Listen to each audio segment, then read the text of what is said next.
How to create a more painted gradient look in Photoshop. Well, first thing to do is actually create a gradient, and after you've done that, create a snapshot.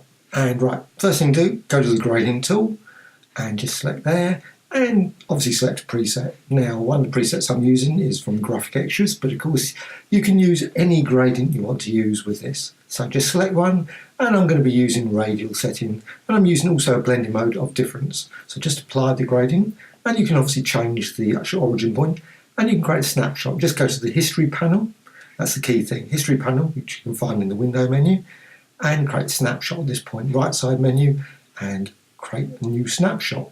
Just like that. And you can create multiple snapshots. You can create 5, 10, 15, 20 snapshots, just to different gradients. You can use different presets, difference, obviously darken mode, blending mode, multiply, etc. Now, once you've actually done that, you've got a few things for a source. Now, I'm just going to use one in this. So I'm just going to use one, but I was just showing an example that you can create multiple snapshots. So I'll just move a few things around, and then just go to the Art History tool.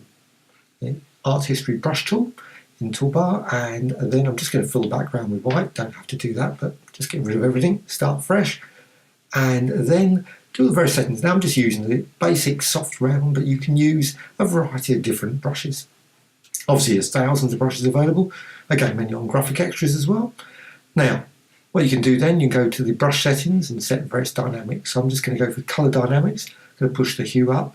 Now saturation, push up to 100%, whatever you want to do. Now, once you're happy with the various settings, you can just quickly apply the brushstroke just there using the current settings. Now, oops, get them on that display. Now you can see that obviously, just move that out of the way now.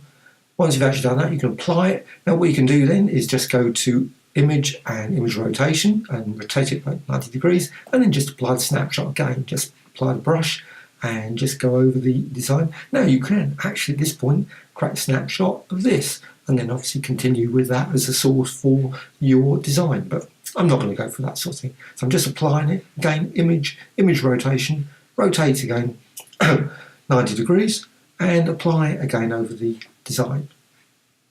So once you're happy with that, you can change the brush obviously in between time. You can also change the snapshot. Just go and select on that left side and just apply the actual snapshot. And again, what you can do then, you can actually apply effects in between. You don't have to stop applying the brush stroke, apply effect, and then continue with the effect, and so on, so on, so on.